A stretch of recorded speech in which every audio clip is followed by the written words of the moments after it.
Hi everyone, thank you for joining me. I'm Noreen Lace. Tonight I'm reading my story, The Ghost in Her Room.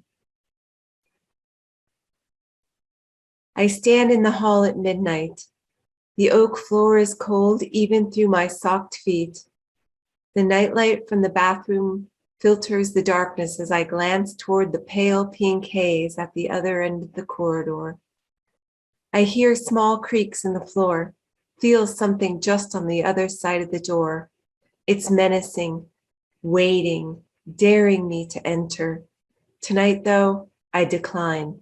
I'm not strong enough. I'm tired and I'm chilled. It's been raining for days.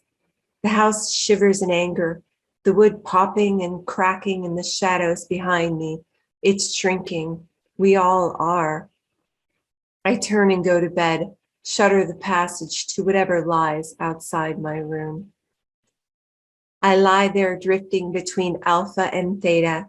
Rainbows swirl inside my eyes before a child calls my name right next to my bed, next to my ear, and then giggles. I spring awake but remain still.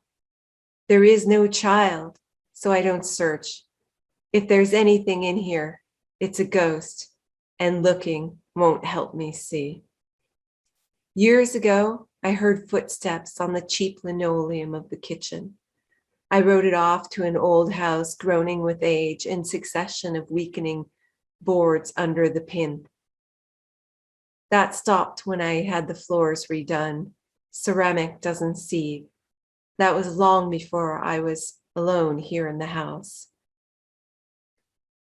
In the bright light of day, I sense nothing behind that door. It's quiet, empty, needs to be cleaned. I have my coffee, toast, and go on.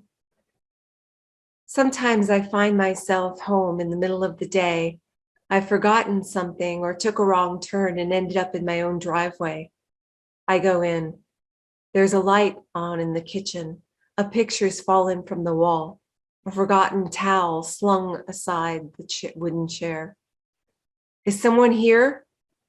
There is no answer, not even my echo calling back to me.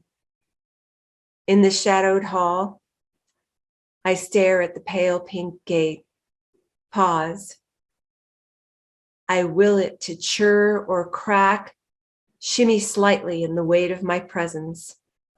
The light from the window seeps around the threshold and stretches past the strands of dust toward my shoes, but the door doesn't give.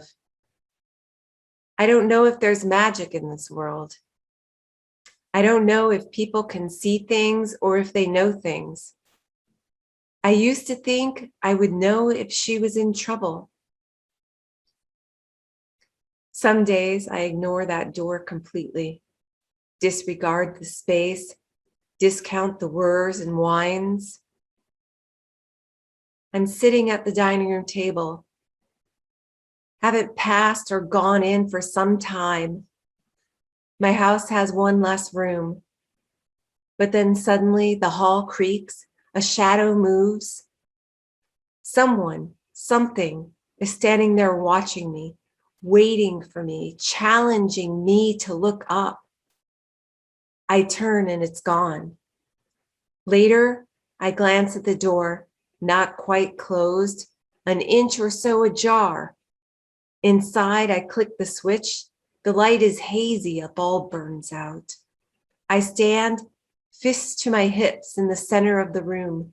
Move one thing, I tell myself. Just pick up one thing and fold it or move it or throw it away. But I back out. There's no menacing figure now, just overwhelming emptiness.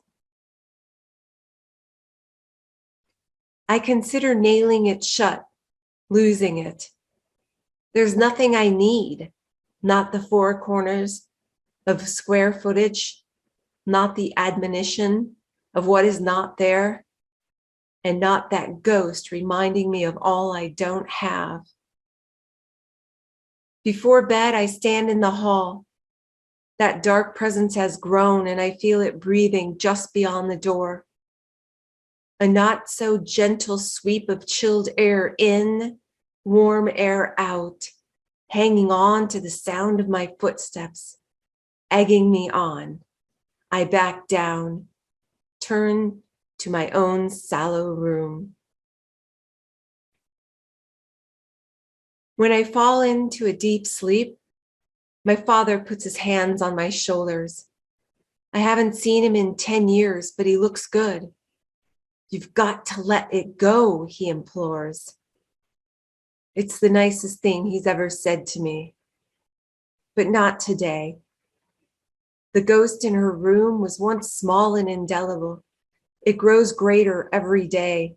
It fills the gloom, spills into the corners, and bends back on itself, towering over the entryway. If I challenge it, maybe it'll shrink, fade into nothingness. But at night, as I hear it mooring toward my room, the creak in the floor, the rap on the wall, the quiet whisper at my door, maybe that's enough to get me through another day. Thank you, ladies and gentlemen, for joining me. I hope you enjoy the reading of The Ghost in Her Room. Have a great night.